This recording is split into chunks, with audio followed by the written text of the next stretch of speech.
Place of birth पे क्या बोलूंगा मैं नहीं मालूम। मोदी जी शायद गुजरात में पैदा हुए, नहीं बोलता उनके बारे में। Language to gain the votes, ठीक है। Strictly follow so and so 125, 127, not promoting enmity between classes. फिर उसके बाद not to overrule provisions under 153A, B, 295A, 298 और IPC। अरे कभी अंग्रेजी तो अच्छी लिखा लो, दुश्मनी करना है तो अच्छी तरह करो। नॉट टू ओवररूल प्रोविजन, मैं कौन होता हूं ओवररूल करने को? मैं क्या मजिस्ट्रेट हूं? कोई अदालत है? Not to overrule. अरे साहब जरा अच्छे आदमी को लिखाओ, तनख्वाह मिल रही, मेरा पैसा आपको जा रहा तो जरा कम से कम दुश्मनी करे तो अच्छी करो।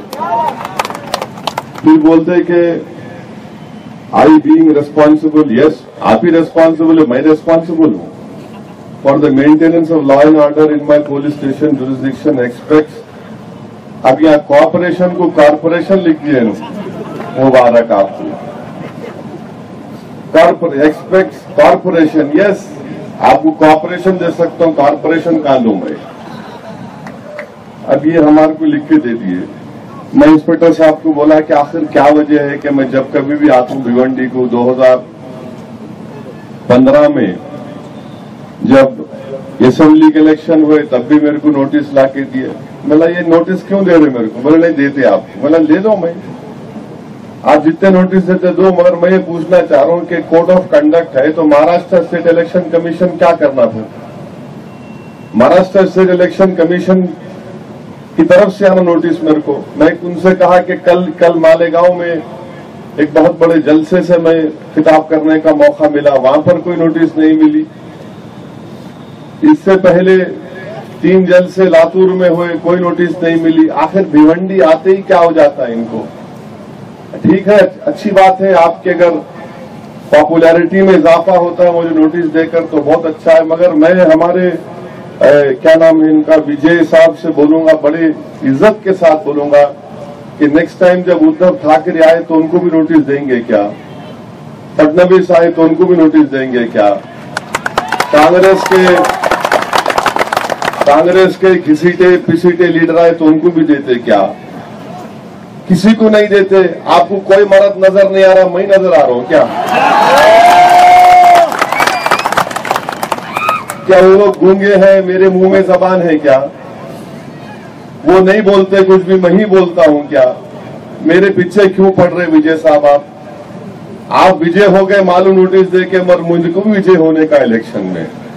अगर आप मेरे को विजय होने से रोक कर नोटिस दे के समय तो गलत बात है ये। आप यूनिफॉर्मिटी रखो, जो आ रहा है उसको नोटिस दो। चीफ मिनिस्टर को भी दो, आप कल आएंगे चीफ मिनिस्टर कैंपेन करने, उनको भी दो नोटिस। आप नहीं दे सकते आप, इसलिए दिए तो आपका प्रमोशन क्या होगा? डर जाएंगे आप, कहीं को डरते? दो, उसको भी दो, जाके सलूट मार के दो, फडणवीस साहब नोटिस मैं ओवैसी को दिया, आपको भी दे रहा हूं। उद्धव ठाकरे को भी दो। एयर इंडिया का वाक़या तो नहीं होगा मेरे को मालूम, देना था, हमारे कोई पीछे पड़े हुए हैं। आखिर किस्सा क्या है ये? यही हरकतें अवाम में गलत मैसेज पहुंचाती है कि हाँ यकीनन मेरा नाम असदुद्दीन ओवैसी है तो क्या मेरे चेहरे पे लिखा हुआ है भड़काऊ भाषण? मैं हिंदुस्तान के पार्लियामेंट का मेंबर हूं, मैंने हिंदुस्तान की आईन पर हल्फ लिया है। I have taken oath on the Indian constitution. मैं हिंदुस्तान के पार्लियामेंट में खड़े होकर 3-4 मिनट की तकरीर कर सकता हूं तो वहां पर स्पीकर नहीं रोकती। कई जलसे मेरे हुए हर जगह पर, कहीं पर कोई केस बुक नहीं हुआ, अगर यहां आए तो फौरन हम पर नोटिस दे दिए। अब भिवंडी के अवाम को फैसला करना है कि वो किसको वोट देंगे। जिसको नोटिस मिलती है उसको वोट देंगे, जिसको नोटिस नहीं मिलती उसको वोट देंगे।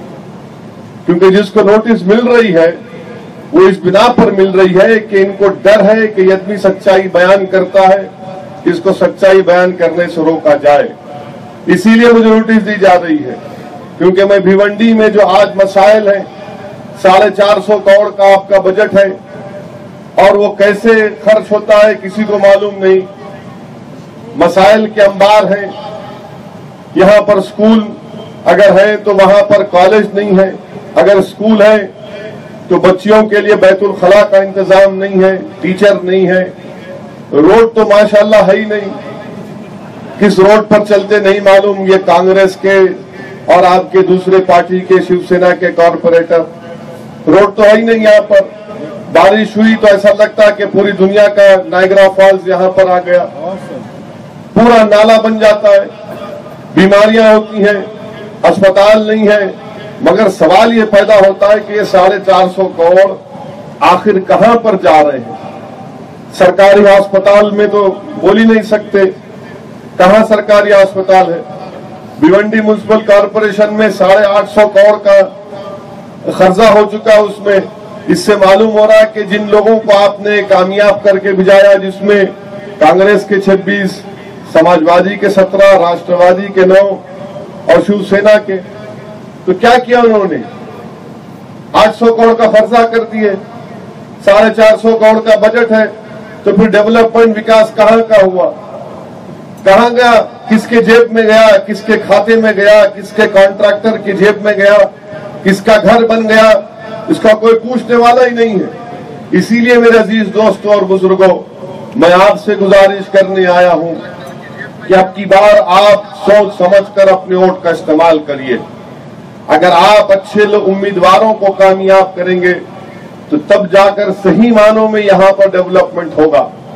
वरना अगर इसी तरह से जो रिवायती चेहरे 10-15 साल से यहां पर जीतते जा रहे हैं, कभी वो पार्टी में कभी ये पार्टी में, तो याद रखिए भिवंडी की आवाम का कोई फायदा नहीं होगा, उसमें भिवंडी की आवाम का कोई फायदा नहीं होगा।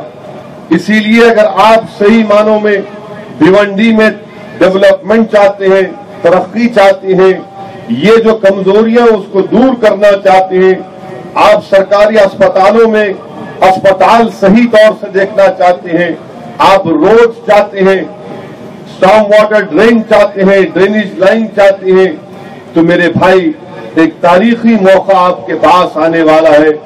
आप अपना वोट अपनी पार्टी मजलिस के हक में इस्तेमाल करके कामयाब करिए।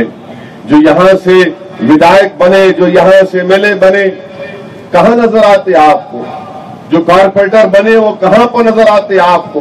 बताइए, आप इतनी बड़ी तादाद में कांग्रेस और समाजवादी के कॉर्पोरेटर जीते, कौन सा डेवलपमेंट का काम करा उन्होंने? कुछ काम नहीं करवाया। आज जब मजलिस इलेक्शन लड़ने आ रही है तो मजलिस इत्तेहादुल मुस्लिमीन पर इल्जामात लगा दिए जाते हैं, खुला बात कर दी जाती है। सवाल ये पैदा होता है कि उत्तर प्रदेश में अगर समाजवादी और कांग्रेस हारी तो उसका जिम्मेदार कौन है?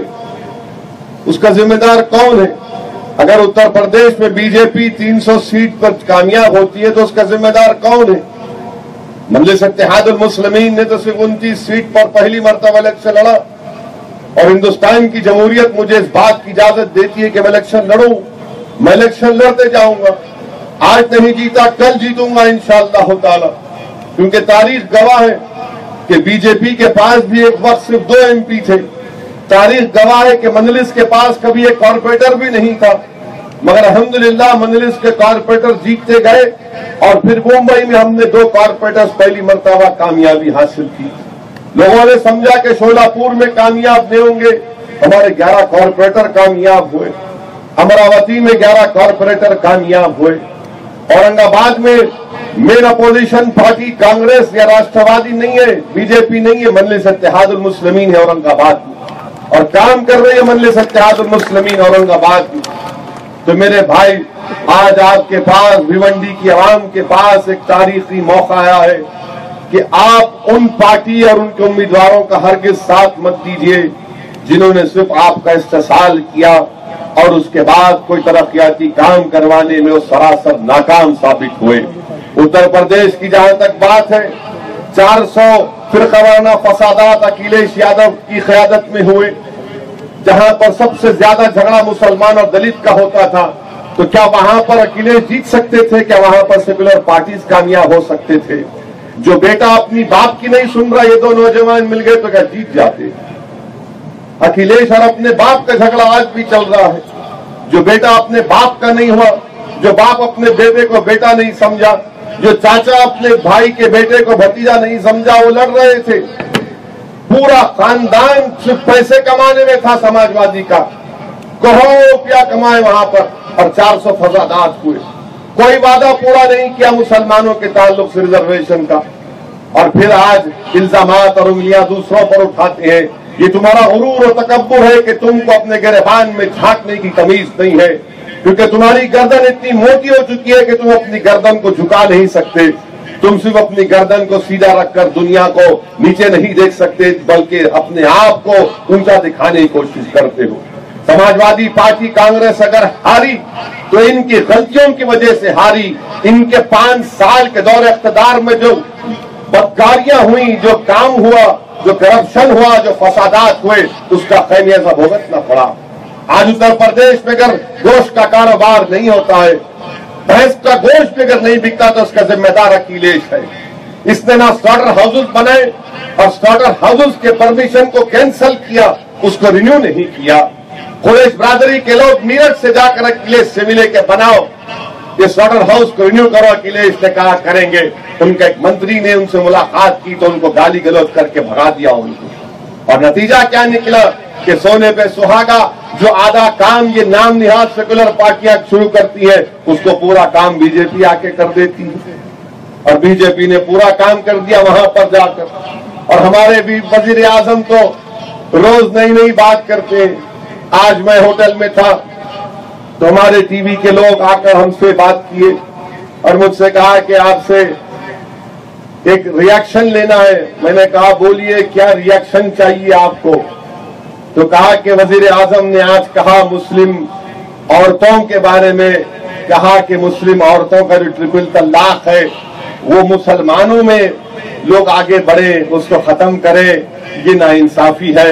आप क्या बोलना चाह रहे हैं? मेरे अजीज दोस्तों और बुजुर्गों, हिंदुस्तान के वजीर आजम ने उनकी पार्टी में 280 एमपी, एक मुसलमान नहीं है, एक मुसलमान एमपी नहीं है लोकसभा में, मगर वो बात करते हैं मुस्लिम औरतों की इंसाफ की। उत्तर प्रदेश में एक मुसलमान को टिकट नहीं दिए, मगर ये बात करते हैं मुसलमान औरतों की। आप बता दीजिए कहां है उत्तर प्रदेश में इनके पास? कहीं नहीं है कि एमएलए टिकट नहीं दे सके, मगर सबका साथ, सबका विकास की बात बराबर करेंगे।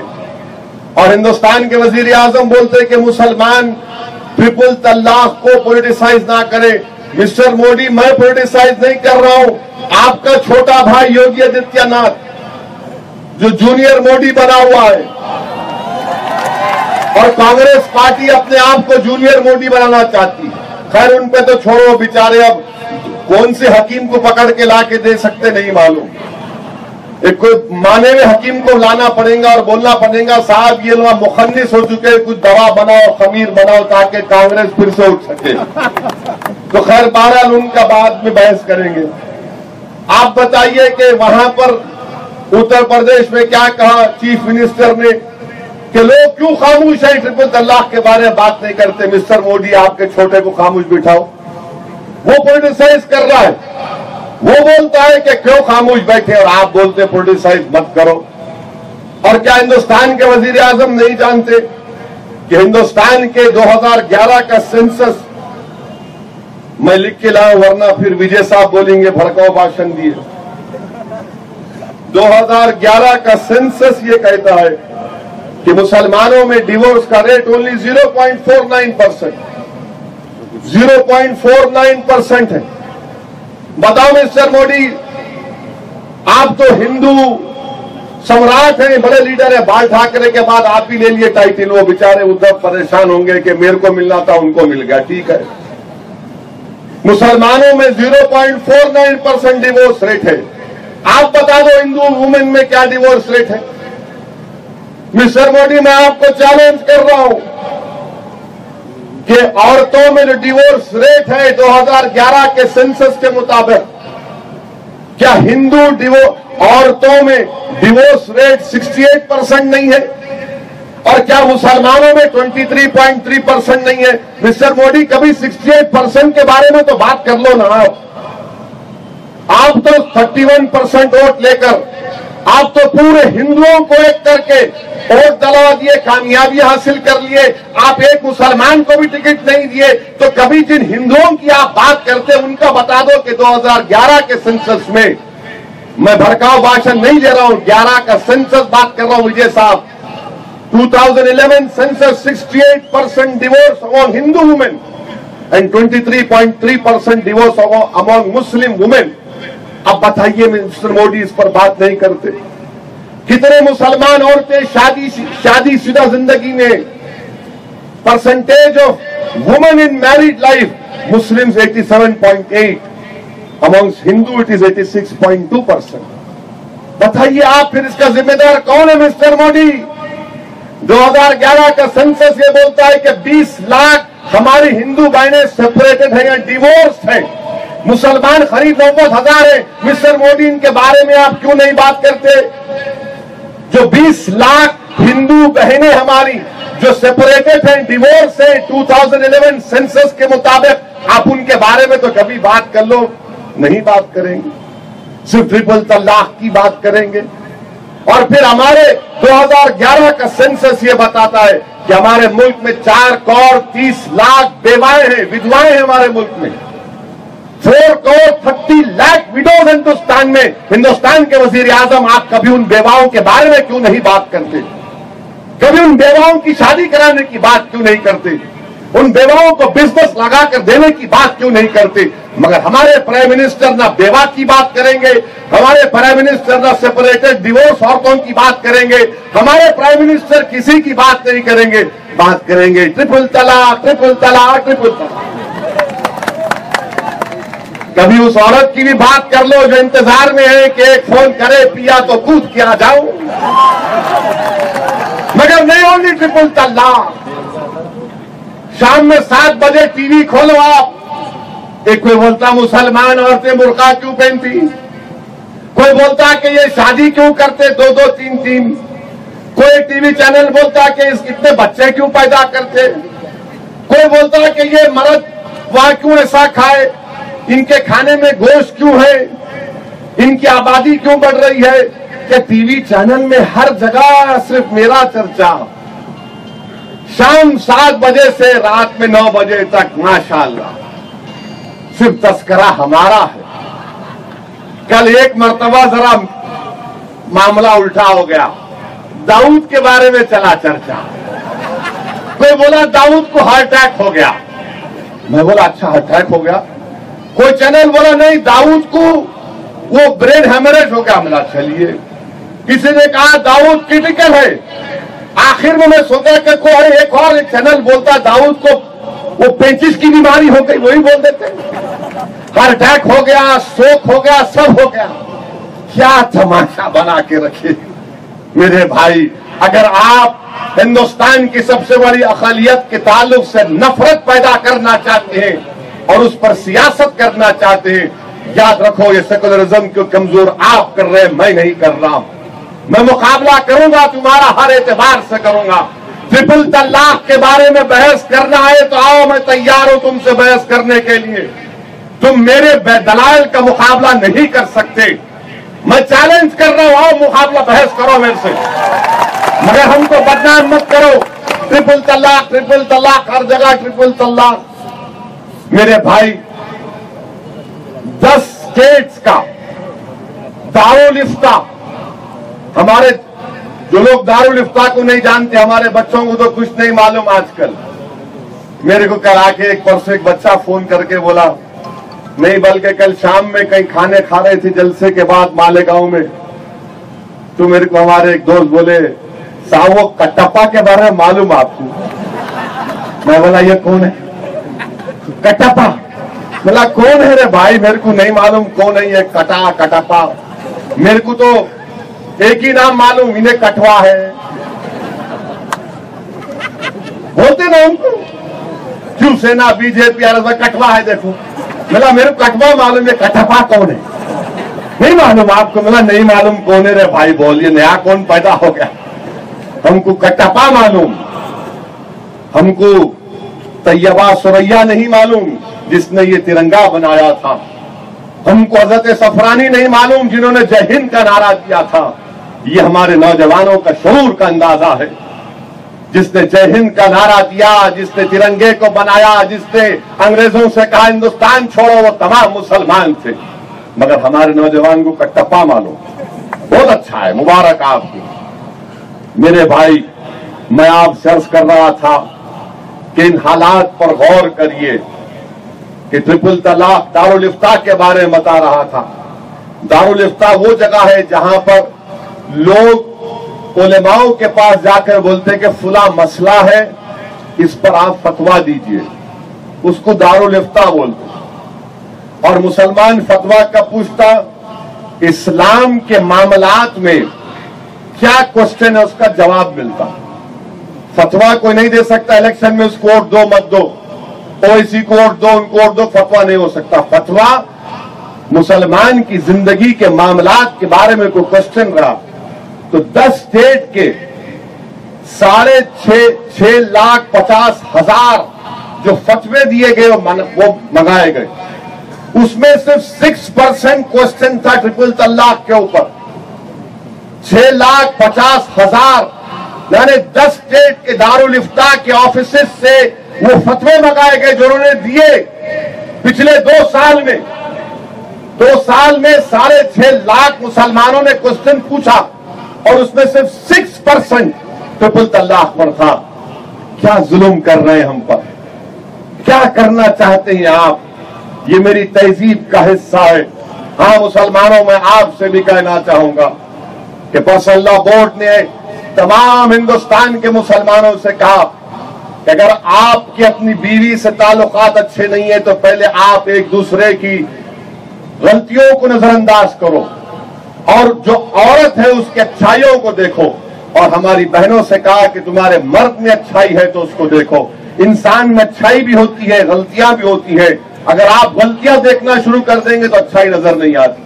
फिर दूसरी बात क्या कहा कि अगर आप थोड़े दिन के लिए दूरी अख्तियार करो, अगर इसके बावजूद भी ताल्लुकात अच्छे नहीं हुए तो आप अपने खानदान से शौहर एक जिम्मेदार को, बीवी एक जिम्मेदार को अपनी तरफ से रखे और वो दोनों से मिलाने की कोशिश करें। अगर वो नाकाम हो गए तो फिर पर्सनल लॉ बोर्ड ने कहा कि 5वां स्टेप ये कि शौहर एक मर्तबा तलाक दे, 1, उसके बाद इद्दत के दिन गुजर जाए, फिर सेकेंड टाइम दे और सेकेंड टाइम और फर्स्ट टाइम से पहले मिल सकते हैं तो मिल लीजिए, खत्म करिए, थर्ड टाइम के बाद खत्म है किस्सा। ये पूरा फॉर्मूला तरीका मुस्लिम पर्सनल लॉ बोर्ड ने बताया। मगर आप देख लीजिए, सिर्फ हमारे पीछे पड़े रहते हैं। पर्सनल लॉ बोर्ड ने 4.5 crore 70 lakh petition law commission को दिए, जिसमें आधे 50% मुस्लिम खवातीन ने कहा कि हमको शरीयत के माने मुस्लिम मैरिज एक्ट के मुताबिक शादी करना है, यूनिफॉर्म सिविल कोड हमको कबूल नहीं है। और फिर लोग बोलते टीवी चैनल पे, ये क्या करे, पर्सनल लॉ बोर्ड क्यों सजा नहीं देता? मैं सजा दूं? मैं सजा कैसे दे सकता हूं? क्या कोई एनजीओ सजा दे सकता है? सजा देने का अख्तियार तो सरकार का है, वो कानून सरकार को बनाना पड़ेगा। मेरे भाई, इसलिए समझो।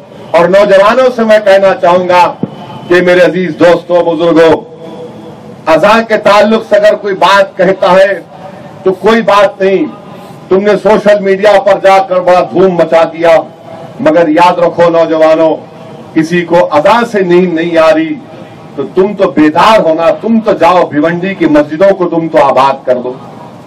तुम फजर की नमाज में जाकर अपने भिवंडी की मस्जिदों को आबाद क्यों नहीं करते? कौन रोक रहा तुम उनको जाने के लिए? मगर नहीं, हमको सिर्फ फेसबुक पे कितने लाइक आए मेरे फोटो को, इंस्टाग्राम पे कितना देखे।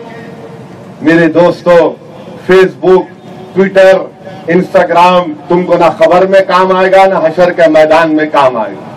इसीलिए नौजवानों, आप अपनी मस्जिदों को जाओ, मस्जिदों को आबाद रखो। ये हिंदुस्तान का कॉन्स्टिट्यूशन हमको अपनी मजहब पर चलने की इजाजत देता है। और मैं फिर आखिर में कहना चाहूंगा, विजय साहब, मैं मजहब के नाम पे वोट नहीं पूछ रहा हूं, मैं मजहब के नाम पे नहीं पूछ रहा हूं। और एक अजीब व गरीब सुप्रीम कोर्ट का जजमेंट है जो इस बात की इजाजत देता है कि कोई अगर असदुद्दीन ओवैसी के ताल्लुक से कहे कि हिंदुत्व के लिए ओवैसी को हराओ, तो वो कानून नहीं तोड़ रहा है, वो कानून नहीं तोड़ रहा है। सुप्रीम कोर्ट को तो चाहिए था कि कह दे कि हिंदुत्व के नाम पर एक वोट पूछ रहा है तो रॉन्ग है, मगर वो जस्टिस वर्मा का जजमेंट आज भी लाइव है। तो कोई भी खड़े होकर कह सकता है ओवैसी को हराओ हिंदुत्व के लिए, मगर अगर वो ओवैसी कहेगा इस्लाम के लिए वोट दो तो फौरन केस बुक कर देंगे। मैं तो कभी नहीं कहा, ना कहूंगा कभी इंशाअल्लाह ताला। मैं तो कह रहा हूं कि अपने दस्तूरी हुकूक को हासिल करने के लिए, भिवंडी को करप्ट लोगों से खत्म करने के लिए, भिवंडी के रोशन मुस्तकबिल के लिए आप 24 तारीख को मजलिस के अपने अपने वोट का इस्तेमाल करिए, पतंग के निशान पर बटन दबाइए और अपने रोशन मुस्तकबिल के लिए काम करिए। इंशाअल्लाह ताला ये पहला जलसा है, बाद में एक और जो भी जलसे होंगे मैं उसमें शिरकत करूंगा। मैं फिर से आप तमाम का शुक्रिया अदा करता हूं और खास तौर से जनाब विजय साहब का thank you so much. Next time आए तो फिर नोटिस देना, देते रहना। मैं क्या करूंगा, मरने के बाद बोलूंगा